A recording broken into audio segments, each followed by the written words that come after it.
What's going on, everyone? Today I just wanted to show you guys this really quick and super simple method on how to shiny hunt in Pokémon Legends ZA. Right now this is easily one of the most popular shiny hunting methods in the community, mainly because it doesn't require any complicated setups and literally any player can do it no matter where they are in the story. In this video, I'm going to break down exactly how this method works, exactly why it's so effective, go over a few limitations you'll want to know about before you start, and then show you my results after letting it run for a bit. And hey, if you're new to the channel, welcome. I post a lot of Nintendo and gaming content, guides, tips, reviews, and little finds like this that make your time in-game smoother. So if that sounds like your thing, don't forget to subscribe and hit that bell icon so you don't miss the next upload. Alright, so let's start with the basics of how shiny hunting actually works in Pokémon Legends ZA. Whenever you load into an area, the game spawns a group of Pokémon around you within roughly a 50-meter radius. Each of these Pokémon has an independent chance of being a shiny.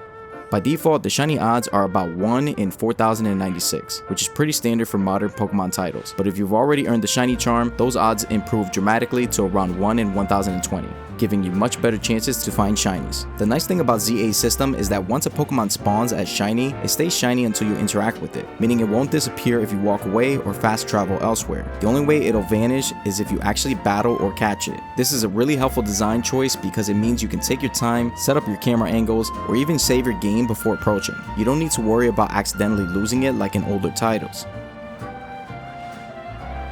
Now, one other important detail, the game can only have up to 10 shiny Pokemon active in the overworld at any given time. If you somehow exceed that, which honestly is pretty rare, the oldest shiny will start to despawn to make room for a new one. So as long as you keep that in mind, this system makes shiny hunting feel way more accessible and stress-free than in previous generations.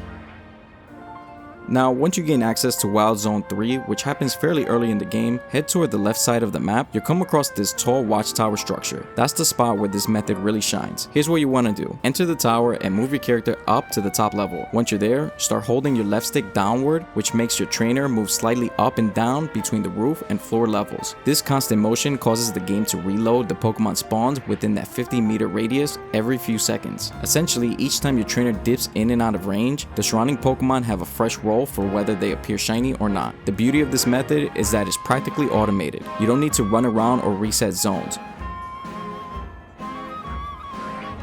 You can literally just take a rubber band, wrap it around your left stick to keep it held down, and just let your game do the work. When I tested this myself, I left it running for about an hour, came back, and had about 4 or 5 new shinies waiting in the area. It's a really easy, low-effort way to build up a shiny collection while doing something else in the background.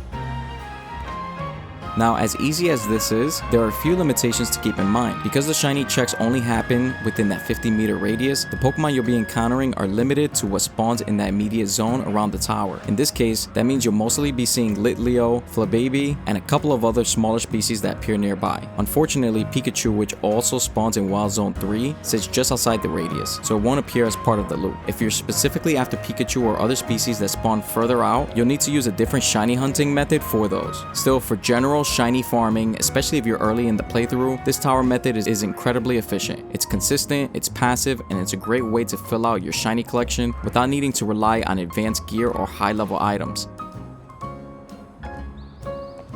So that's the Wild Zone 3 tower method for shiny hunting in Pokémon Legends ZA. It's simple, it's reliable, and it's perfect for players who just want to let the game run while they're working on something else. If you found this video helpful, make sure to drop a like and let me know down in the comments what shiny Pokemon you've managed to find so far. I'd love to see which ones you've pulled using this setup. And if you want to make your shiny hunts even easier, check out my other video where I go over the best controller for shiny hunting. It actually lets you hunt anywhere in the game with almost no effort at all, completely automated. Be sure to check it out. Thanks so much for watching, and I'll catch you guys in the next one.